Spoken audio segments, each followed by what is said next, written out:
নমস্কার, আমি অ্যাস্ট্রোগুরু ঋষিকেশ ভট্টাচার্য বলছি।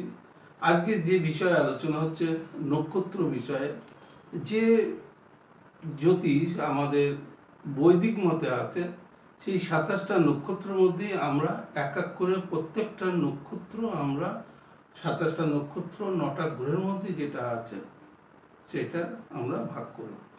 তা ভাগের মধ্যে আজকে যে বিষয়টা বলছে পুরো ভিডিওটা দেখবেন। ভালো লাগলে লাইক করবেন, সাবস্ক্রাইব করবেন, শেয়ার করবেন এবং নিচে নাম্বার দেওয়া আছে, ফোন করবেন। কিন্তু ভিডিওটা স্কিপ করবেন না, পুরোটা দেখবেন।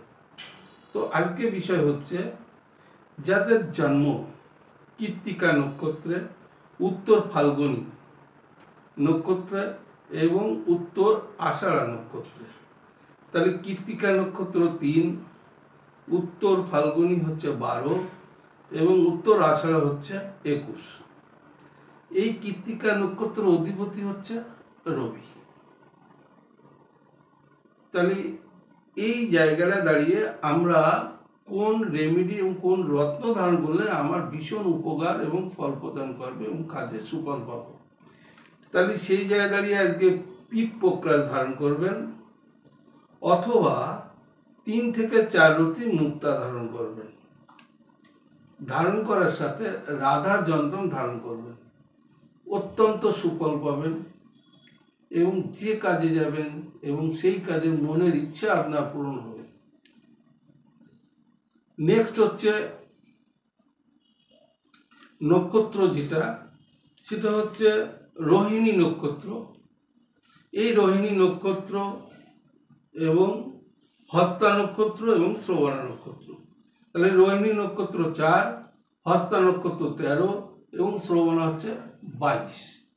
তো এই যে 3 নক্ষত্র অধিপতি হচ্ছে চন্দ্র। তাহলে এই চন্দ্রের অধিপতি নক্ষত্র আমাদের জাতক জাতিকাদের, তাহলে সেই যে রত্নটা ধারণ করব, সেই রত্নটা আমাদের কি, সেটা হচ্ছে আমাদের গোমের ধারণ করতে হবে এবং ধূমাবতী যন্ত্র বা বৈদুর্যমণি ধারণ করলে অতীব ফল দেয়। তাহলে কি ধারণ করতে হবে? এই যে নক্ষত্র মধ্যে যারা জন্ম আছে তাদের হচ্ছে গোমেদ এবং ধূমাবতী যন্ত্র অথবা বৈদুর্যমণি অর্থাৎ ক্যাটসে বা বিড়ালাক্ষী, এইটা ধারণ করলে ভীষণ কার্যকারী হয় এবং সুফল প্রদান করে।